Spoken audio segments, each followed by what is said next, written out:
What do you think the people there want to get accomplished? Because to get that many people, Mr. Gerhardt, to show up on the mall on a Saturday, there's got to be some passion behind it. So what comes out of this passion? What's the solution here? That's a great question. What we want is to get back to the way our country was 100 years ago. A very passionate crowd, a very loud crowd here today. They said over and over again, they chanted it several times, "Can you hear me?" to Congress. And they definitely, that is the message they are trying to send as they came to the Capitol and marched on Washington, as they called it today. Don? All right, Kate, thank you very much. As I said, we have team coverage of this story. CNN all-platform journalist Jim Spellman traveled with the Tea Party Express as it made its way across the country these past 2 weeks. It was a colorful trip, full of passionate opinions, to say the least. Here are some of the highlights for you.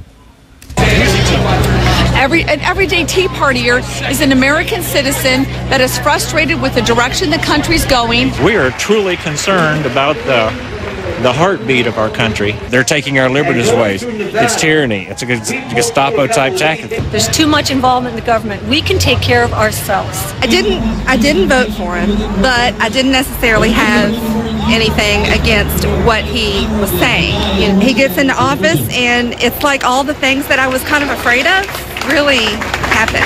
They can have my country when they pry it from my cold, dead fingers. And I think their agenda is to slowly but surely take away everything that we work for and everything the Constitution stands for. Oh, we have the bill! Held the bill! Bring the bill! Bring the bill! Section 34! All the czars that he picked are all either communists or socialists. I really don't want to be a guinea pig for the experiment they have with the population control. He's going after our kids to try to indoctrinate them into a national defense army, and we're not going to let him do it. We're kind of the ultimate check and balance, I suppose. I don't want a revolution. I don't want a civil war. I would hate for that to happen.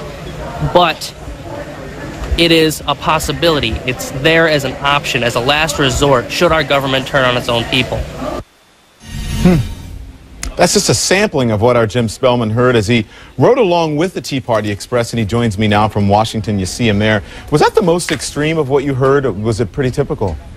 Well, the gentleman there with the AK-47, that was definitely an extreme. We saw people wearing handguns from time to time, but really running through this whole sort of subculture that's developed around these Tea Parties is a bit of a dark undercurrent. You have the bulk of the people that are there for low taxes, less government control, but there really is an element that's got these kind of outlandish conspiracy theories about death camps and about this takeover, people comparing President Obama to Hitler. And that, it really is a sizable threat. It's not just a couple of people on the edges.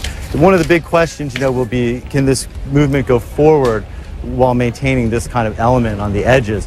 We don't know, but Don, there's some heaviness out there with this. Yeah, and as you're talking there, I'm looking at it, I saw the guns, I saw the socialist and with the face, the red lips and what have you. Here's what I want to ask you.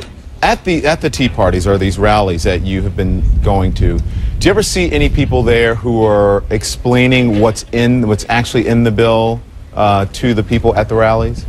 A little bit, more with sort of talking points, but what you hear from the stage is a lot different than what you hear in the crowd. On the stage, they're talking about small government and health care and such, cap and trade, things like that. But in the crowd, what you really hear is really a different message when you get out and talk to the people. It's a much sort of darker thing where they really feel that the country's going in the wrong way. In a really explain to me, what way. do you mean by much more darker thing? Talk to me about that. Well, I mean, one of the things that we heard over and over again is that it's sort of the death panels thing taken to several degrees past that, where the president's going to set up these death camps where they're going to do forced sterilization, and that the government is taking over the internet to stifle speech, and that there's going to be forced vaccinations. These are not things after 30-some Tea Parties. This is not one or two people. This was people that we heard over and over and over and over again. Really, there's just so much sort of disinformation or misinformation out there that it really creates a significant part. You didn't see as much of it here today in Washington, but in these towns across America that we went, it really is out there, Don, and it gave me pause more than once when we were going across the country with the Tea Party Express.